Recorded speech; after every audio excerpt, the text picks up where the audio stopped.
Um, good afternoon, everyone. Welcome to Bצלאל Salon number 4. My name is Ori Sukari, and I'm a lecturer in the Visual Communication Department and a member of the Teaching Center of Art and Design in Bצלאל. I'm excited and thrilled to be here today, hearing our next guest.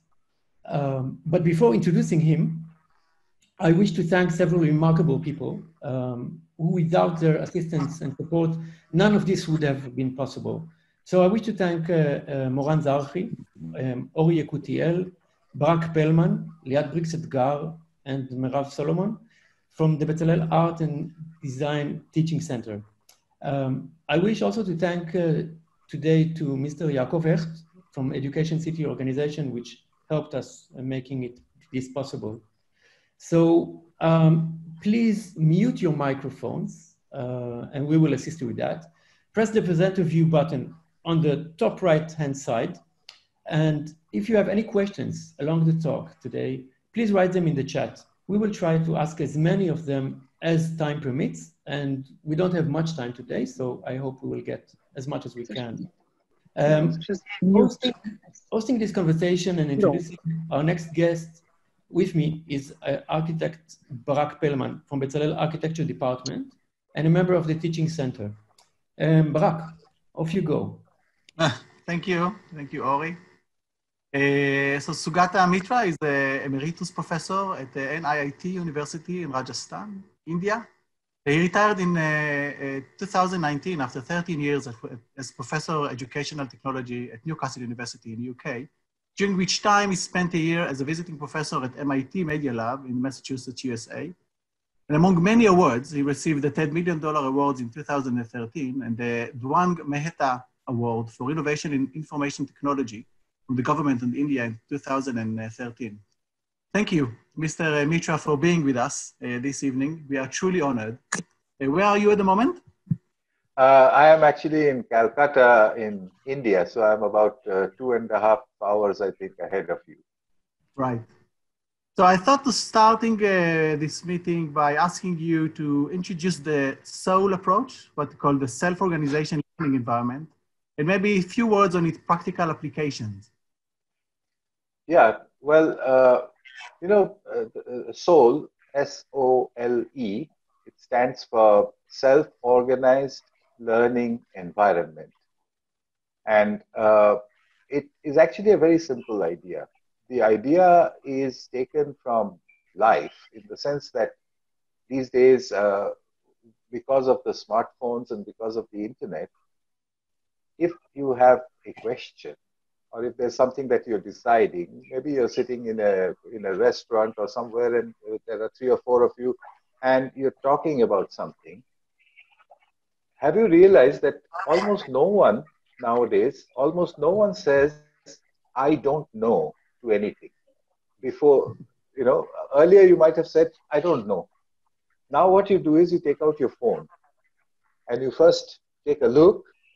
And then maybe you say, I don't know if you didn't find what you're looking for, but otherwise, all of us keep checking to see what's there.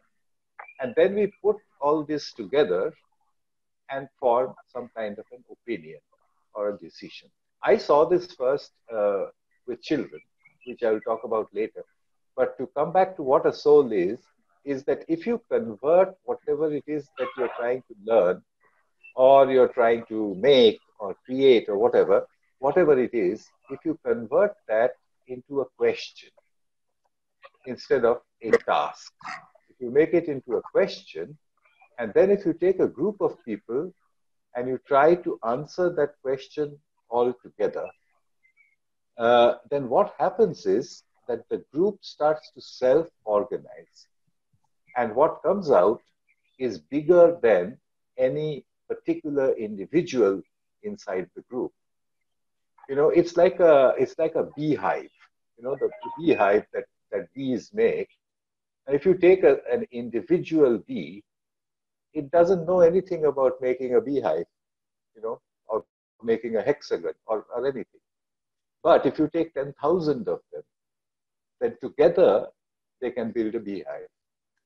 I think those of you who are architects will understand this very clearly, because architects have, for a long time, used this method, although they did not call it a self-organized learning environment, but they used this method of taking an idea and then expanding it in a group until they get to a kind of a consensus of opinion. So a soul, the way to do a soul inside an educational institution is actually very simple. What you do is you take a few computers with internet connections. Suppose there are 20 of you. You take maybe 5 computers. So you don't use your smartphones. Use big computers, and you take 5 of them. And then you take a question. And then maybe your teacher says, well, you know, what if, and she gives a question of some sort. And then you have to work out an answer. Now, naturally, if there are 5 computers and 20 people, you will form groups. You have to. But those groups are not being made according to anybody's orders. Those groups get made by themselves. Sometimes you would select your friends. Some groups may have 4 people in it. Some groups may have 5. Some may have 1 or 2. And then you start to examine the question. You're allowed to talk to each other. You're allowed to actually move around and go from one group into another group. You can change your group. You can go and see what another group is doing. All of this it's a free kind of environment. And then after about maybe 45 minutes or 1 hour or whatever the time, you all get together and you try to decide what you think is the response to the question. You try to come to what I would call a consensus of opinion. And usually that consensus of opinion is a piece of learning that happens by itself. You know, no one has given it to you, not even the internet. You kind of arrive at it by yourself. Sometimes in physics, we call it spontaneous order. And I find it a very fascinating area. Of course, my work is mostly with children. But anyway, so that is what a soul is, a self-organized learning environment. So I was wondering, I have 2 questions out of it. First is, can you take the computer out of the equation and replace it with something else? And second, why is it so important to get to agreement with all the students? Pardon? What was the second question? You spoke about consensus, so the agreement. Consensus, yes. Consensus. So why is it so important, do you think, to get to this? Okay. So let's take the questions one at a time. The first one, which I'm often asked, is that can you do a soul without the internet? Now, you know, my honest answer is I don't know.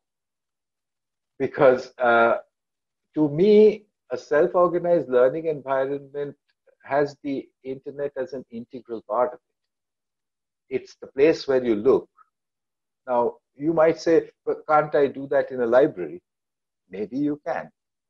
But you know, in a library, things don't point to each other. A book doesn't point to another book. I mean, you can by looking at the end of the reference section, where it's a very long process.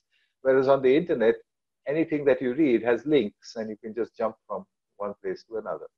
So, so I specifically am talking about soul in the context of the internet. Can you do it with something else? I mean, can you do it, for example, if you're building something, can you do that together? You can, but to my mind, that is not a self-organized learning environment in the sense in which I'm using it. That is something else. The second question, I think a very good one, is about why do we need this consensus of opinion? Well, I think I will grant that I didn't put it very clearly. Consensus of opinion does not necessarily mean that you come to one single idea. Consensus opinion could also mean that you might at the end of it say that we have two different opinions. One lot, sort of agrees with something, another lot does not agree with it. What I meant by consensus of opinion is actually the right word would be that you make a collective presentation of what the results of your research on the internet was. I hope that makes it a little clearer. In 2013, you actually won the $10 million prize to build up the school in the cloud, which I suppose is based on the approach that you just presented. And it seems that the school in the cloud ideas can be very popular at a time of social distancing that we are at the midst. So what do you think are the conditions for it to work the best? And on the other hand, what will be its limitations? Well, first of all, where did it come from? It's very simple. It was a long time ago, actually, 20 years ago. I first observed this with children who I had given access to the internet, not inside a school or not inside a room, but out in the open. So, it's often called the hole in the wall. So it would be stuck onto walls. And then I noticed... Sorry, can you tell us a little bit about it? Because I'm not sure that all the people in the audience know about it. Sure. This is an experiment that I did in 1999. For those of you who can remember 1999. In 1999, not everybody had a computer, particularly poor people. There were people who had never seen a computer. And there were people who had not even heard of the internet. What I did was I took an internet-connected computer and I embedded it into the wall of a slum, a favela in New Delhi. And I kept it at the height where children could access it. And in those days, people's first question was, why are you doing this? Because they don't know anything about it. They don't know how to operate the computer. They don't know what to do with the internet or what the internet is. So what is the point of this experiment? And I remember I had to say, well, I don't know the point of the experiment until I do it. So I need to see what will happen. When we did the experiment, what I noticed, first of all, and you won't be surprised at this, within a few hours, the children were surfing, like children do. Now everybody knows that. At that time, everybody was very surprised. Who taught them how to use the computer? Who taught them how to look at the internet? They're using a search engine. They are downloading programs and installing them. Who is teaching them? And the answer was nobody. Nobody was teaching them. They were arriving at this learning by themselves.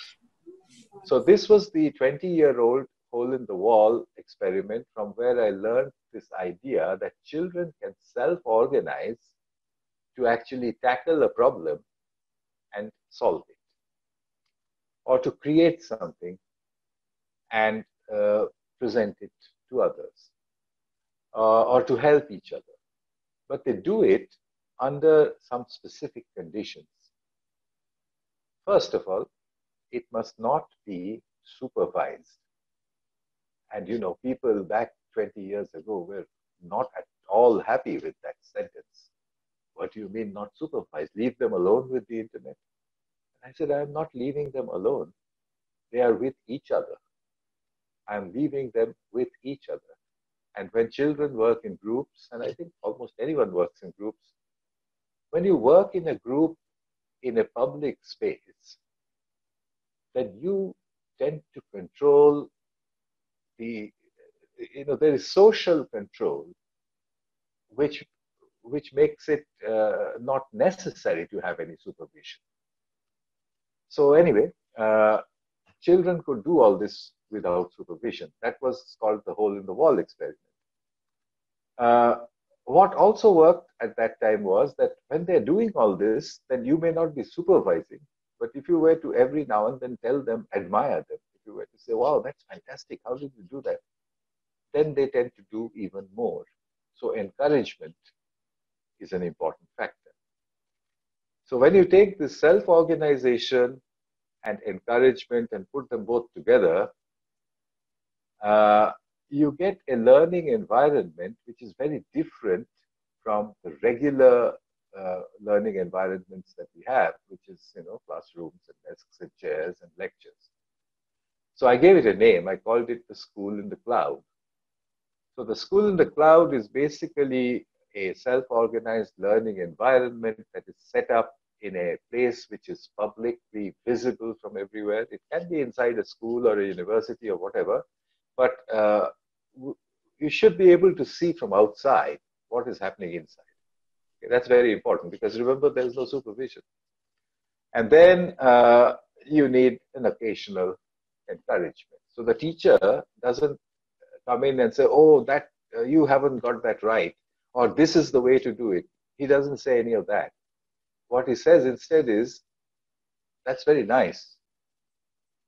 How about, and then he raises another question.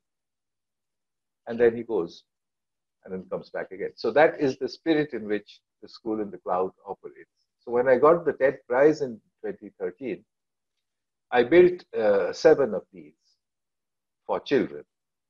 5 were in India and 2 were in England. Of the 7, 4 of them were inside schools and 3 of them were inside regular communities.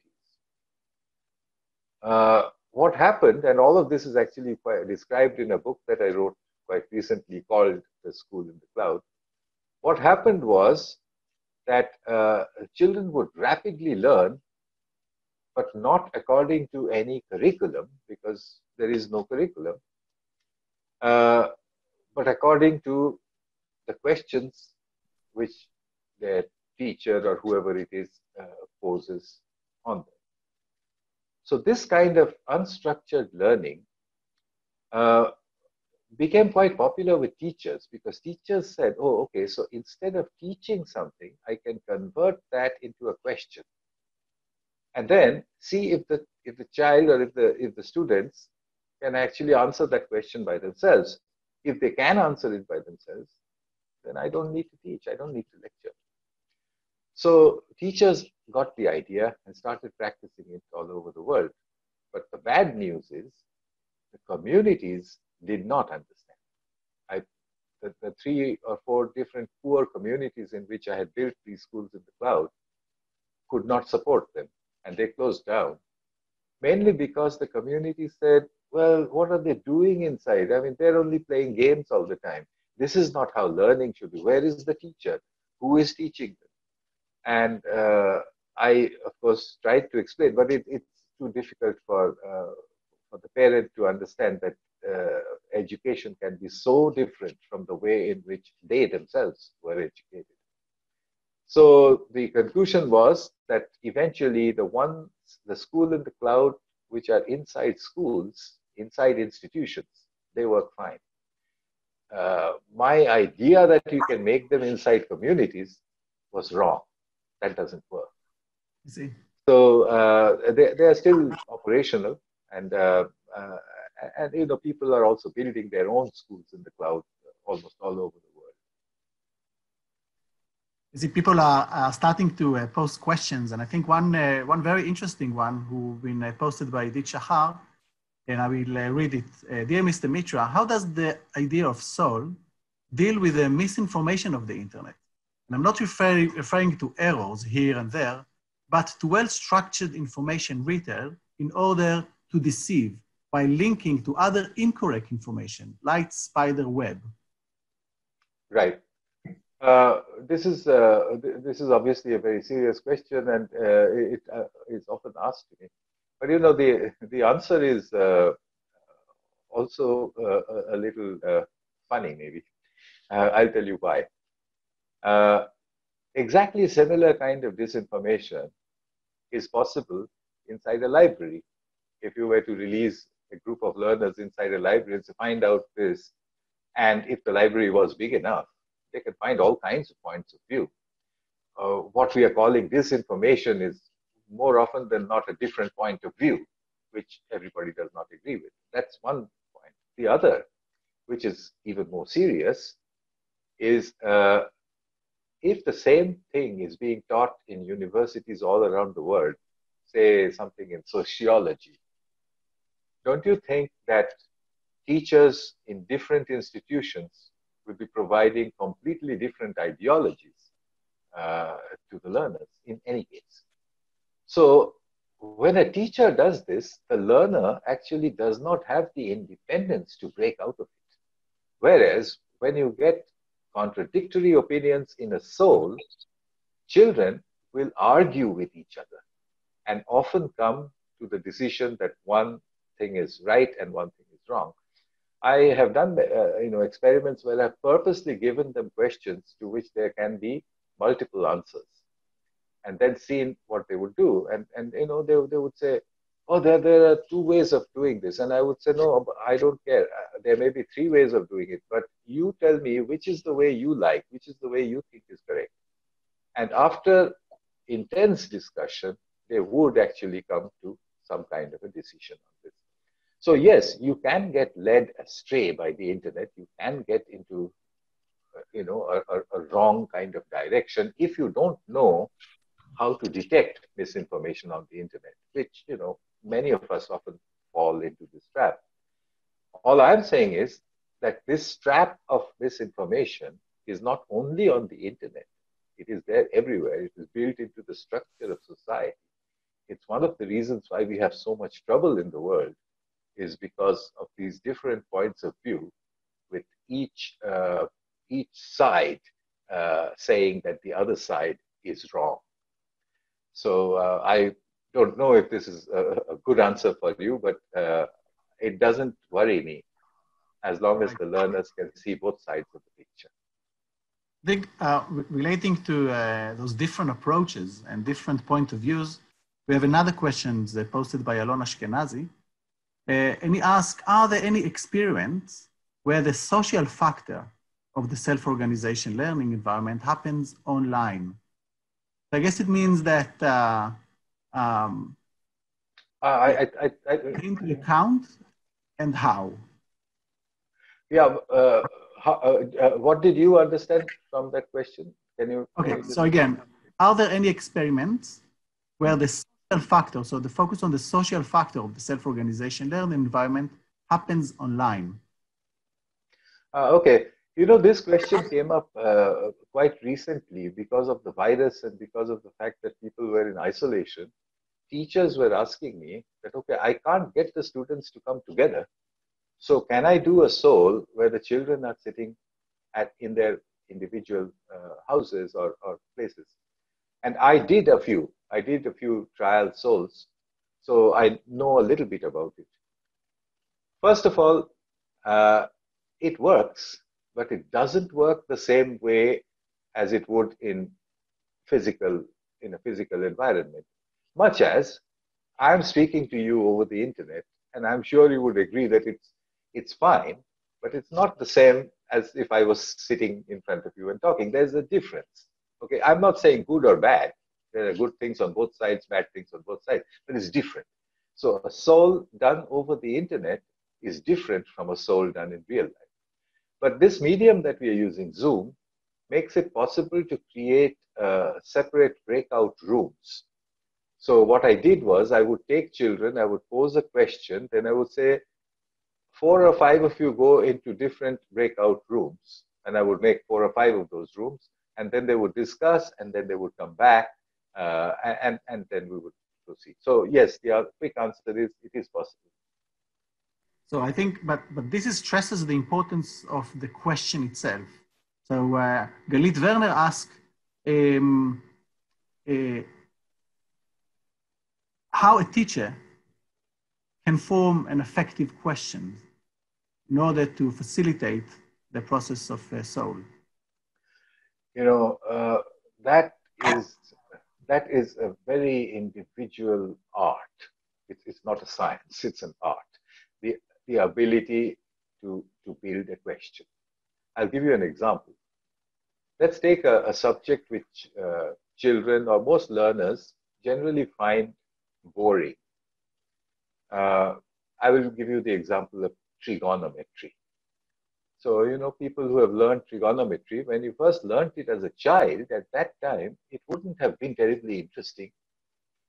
You would have said, oh, what is this? Angles and sine and cosine and this and that and the other thing. How can we, and people would not pay attention. And then the teacher would say, no, pay attention. This is very important. This will be very, very important in your life. And you have to believe the teacher. One teacher in Hong Kong was doing a soul, and he converted the whole thing into a question. His question was, all the children had smartphones. His question was, how does your phone know where it is? When you say my location, it shows you on a map where you are. How does it know? And the soul went on, and the children worked for about half an hour, and then they said, oh, there's something called GPS, and there are these towers, and then it figures out that which tower you're close to, and so on. I let this happen for some time, and then I said, okay, satellites and towers, but how many? Do we need thousands and thousands of them? How many do we need to figure out where you are? And I gave them another half an hour, and they came back. I was keeping my fingers crossed, and they came back, and they said the minimum number is 3. I said, why is it 3? And they said, because with 1, you get a circle. With 2, you get a line. And with 3, you get a point. I said, fantastic. They were about 12 years old. I said, fantastic. So how does it actually calculate where exactly that point is? And then they said, sir, there is a subject called trigonometry. It uses that. And I said, oh, okay. Would you like to know how trigonometry works? And again, I was holding on to my heart. And they said, yes, we want to find out because our phone is using trigonometry all the time. So, this is an example of how a good teacher can make a question which will draw the children like a magnet towards a subject which they otherwise would have said is boring. So there are many, many examples, but we don't have the time for that. It is an art. So do you think there are subjects that are more, that can work best with soul, and there are subjects that are more limited in this? Or do you think this approach can cover all subjects?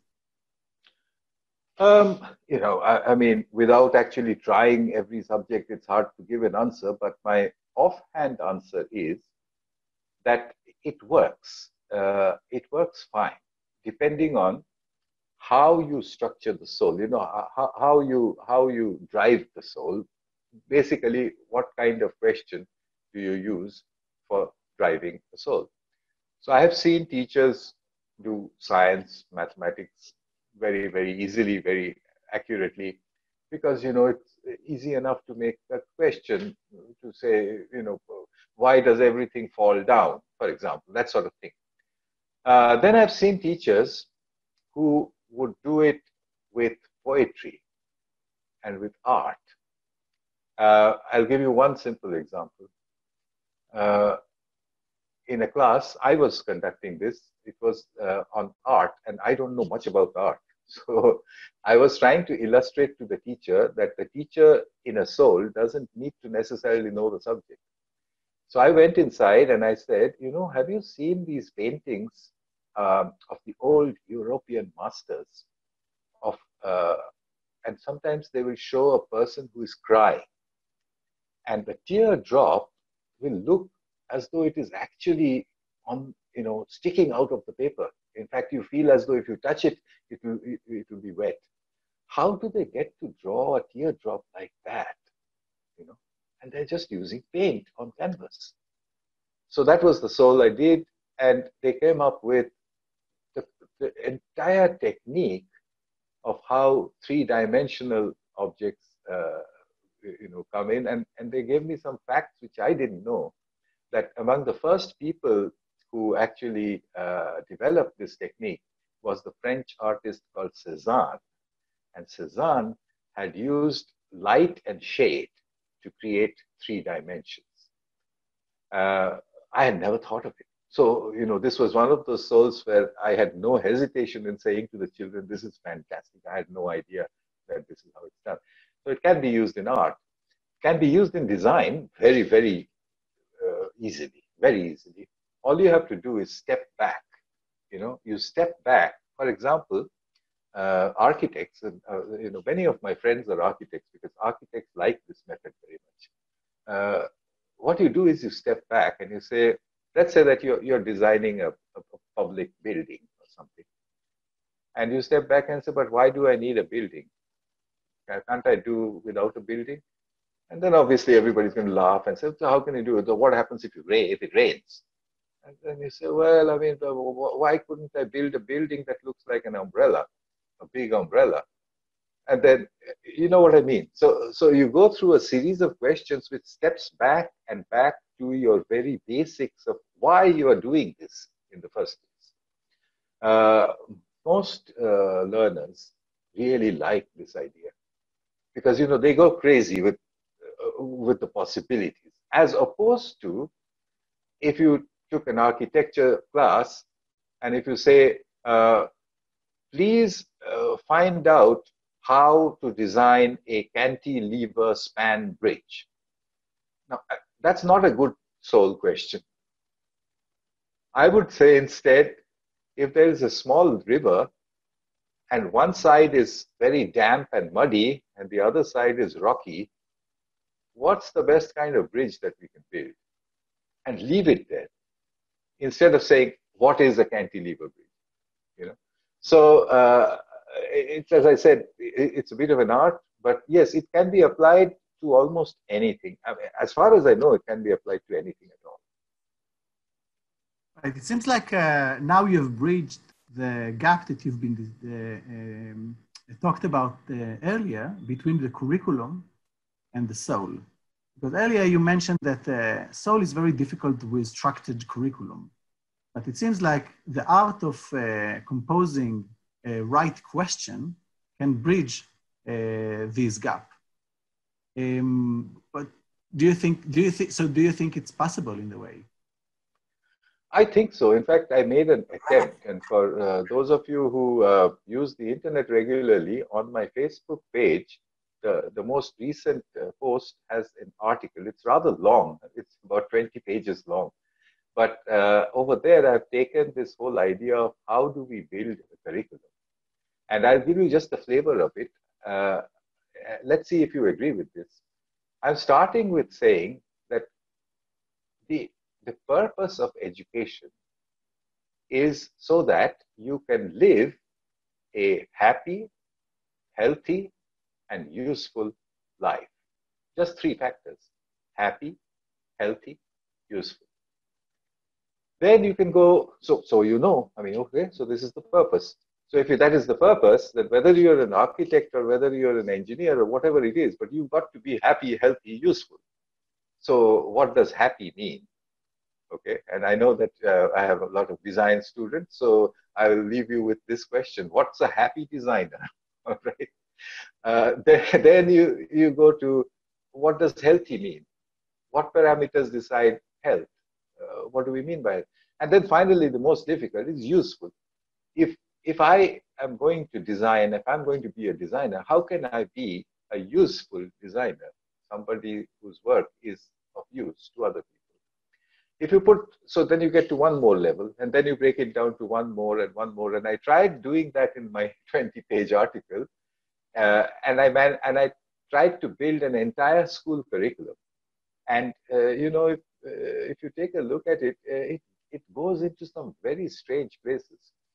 And the other distinction I made, which I think you'll find applies to any of you if you think about it, is that there are some things that you need to know because they're necessary. They're necessary for living. But there are also some things that you want to know simply because it makes you feel happy to know them. So for example, in school, we might, teach people how to fix electrical circuits. Now that's useful. You need to know that so that you can use it in your day-to-day life. But what if I went through schooling and we never ever taught the children that there is something called a solar system and that it has planets and that Earth is one of those planets? But nothing will happen to them. They will go through life perfectly fine without knowing this. But then you would say, but that's horrible. Why? Because we like to know that. We want to know where we live. We want to know where in the universe we are. We want to know who made it, why, and so on. So I broke the curriculum into two parts. The part that you need to know and the part that you like to know. And then I worked within that. Anyway, I won't go into the whole thing, but that's what is my take on it. Yeah, but I think a few of our audience started to question about the relationship between soul and the well-known approach of PBL. Could you reflect on it, maybe? Which approach? The PBL? The PBL, yeah, PBL, the problem or project. Okay, project or problem-based learning. Yeah. Okay. There are obviously similarities. Obviously, there are similarities. But, what I mean by a question in a soul is not necessarily a problem. It's often enough just a question. Let me give you an example. Again, to do with children. In a class, a teacher in London once said to me, Sugata, I have a topic which I have to teach, which is probably the most boring topic in the universe. So I said, yeah, what is that? What is this such a boring topic? And she said, gum health. Gums? Okay. Gum health for 7-year-olds. And I said, gosh, that is horribly boring for children. But anyway, she said, okay, you do a soul. It was a challenge. So I went to this class and I said, does anybody have a tooth which is shaking? And because they're 7 years old, many hands went up. Yeah, I have a tooth. So I said, so it's going to fall off. That's terrible. What's going to happen next? Oh, it'll grow back. So I said, that's so strange. So you were born without any teeth. Then some teeth grew, and then they fell off, and then another set grew, and then what happens to the second set? Oh, they remain. I said, they remain forever. And then one child said, no, grandma, she's lost her teeth again. So I said, that is really strange. So it doesn't exist, it grows, it falls off, it grows back, and then it falls off again, and then it never grows back again. Can you tell me, why doesn't the teeth grow back again the second time? This was the sole question. And they worked with it, the 7-year-olds, for 30 minutes. And at the end of it, they said, the gums can't hold the teeth properly the second time around. So the body doesn't bother to grow the teeth again because they won't be able to hold it together. When you're a baby, the gums are strong enough. So I said, so what's with the gums? And again, I was keeping my fingers crossed. And the children said, it's very important to keep your gums healthy because then your teeth will remain for a longer time. So I said, okay, my job is done. So I hope you get the spirit of how a soul is. It's fun. There's people who will laugh. But the question that drives it is a question which is beyond the subject. It comes from the intellect. Yeah. Do you think the soul will be incorporated into higher education? And if there, the next question would be, how would you see the higher education in the next 20 years? Oh, well, that's a very tall order. I asked you the 20 years because you started these experiments 20 years. Yeah, that's right. Okay, let me try. First of all, does it work in higher education? I taught at a university for many years in Newcastle. So I tried it with my students. They were master's students in education. And my course was called The Future of Learning.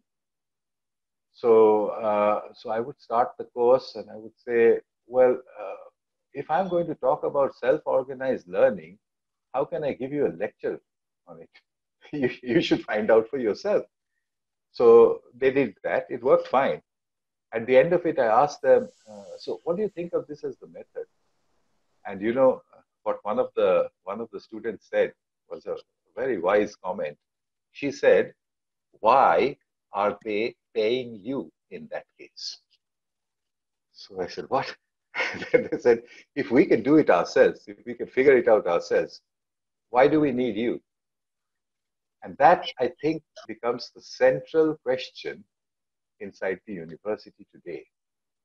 Any 1 hour session inside a university, once you come out of it, if you were to ask yourself, how much of this session could I have Googled? If the answer is that you could have Googled more than 60% of what you heard in the session, then the session was a waste of time. You have to understand as teacher, and you have to understand as learner, that because of the internet, there are things that we can find out for ourselves. And if the university does not take that into account, then people will stop coming to the university because no one wants to pay thousands and thousands of pounds to do things that they could have done by themselves. So what is the university for? Well, you know, universities have traditionally contributed to society by creating the future. Our future, the world's future, is essentially created by the universities, if you think about it. All the big ideas comes out of there. I think that is what the university is good for. That is what the university should focus on, as opposed to taking an old textbook and converting it into a lecture and then coming into a classroom and just giving that lecture. Because, you know, I mean, just give them the book, or better still, ask them to Google it for themselves. So the first part of the question, does souls work? Yes, the soul works very well. It works particularly well in the undergraduate programs, if you can design the questions properly. And I'll tell you something else which is very strange. What is the highest degree that we have in our universities? It's the PhD. What is a PhD? You're given a question to which no one knows the answer. And then you're given a few years and you're told, go and find the answer. The PhD is a soul.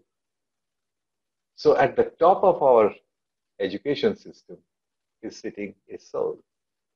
So the answer to your question, does the soul work in a university? Well, the soul is at the heart of the university. It's the highest degree that the university can give. It's the Doctor of Philosophy. That is the soul. So you can bring it downwards into other programs. And the last part of your question, which was what happens to universities, 20 years from now? Well, who is to know 20 years from now? But 20 years from now, it's going to be 2040. Well, we can say one thing. We can say that 2040 will be as different from 2020 as 2020 was from the year 2000. At least as different as that. Well, that gives us a way to think. Let's go back 20 years then. Let's look at the year 2000 and what was the difference between today and the year 2000. A lot. If you can even imagine what 2000 was like. We thought 2000 was the future at that time, at least my generation did. But when I look back now at 2000, it was primitive compared to what we have today. Imagine going back to a school teacher in the year 1998 or something and explaining to them what a smartphone is and what Wikipedia is. If you think about it, you'll realize it would be impossible. You'll say, there is a small piece of plastic that you have in your pocket that can answer every question. And people have written this encyclopedia. It's an encyclopedia written by the readers, not by the editors, and put it into something called the internet, which this piece of plastic can access. And by this time, your teacher in 1990 will have said, you must be completely crazy. So we can easily say that that will be at least the kind of difference between 2020 and 2040. What will the difference be? Well, we are getting close to our closing time, so I will leave you with a last thought on what the universities or what the world itself might end up with. I think we are looking at an age that we may later call the end of knowing. Okay? The end of knowing. You know the word knowing, to know something. We think it's a big deal. You know, human beings, we're Homo sapiens, we know lots of things. Where do we know them? Inside our heads. Well, do we need to know everything that we know? Not anymore, because not all of everything we know is only inside our heads. A lot of it is inside our pockets. So where will this go? How much do we need to know inside our head? And how much do we need to know that can be just accessed when you need it? I think we are going to move from knowing things just in case to learning how to know things just in time, to solve problems that we cannot even imagine. This movement from just in case to just in time, I put it as the end of knowing, but most people hate it. They don't like this, you know, because they think end of knowing is very demeaning.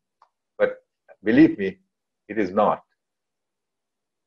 You know, Homo sapiens, we became human. It took us about 100,000 years to change from apes into humans. And imagine, after that, it took us only less than 10,000 years to make knowing obsolete. Isn't that an achievement?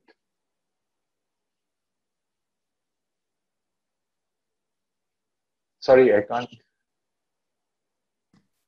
Sorry, I said thank you, Mr. Mitra. I think we can conclude with these fascinating ideas.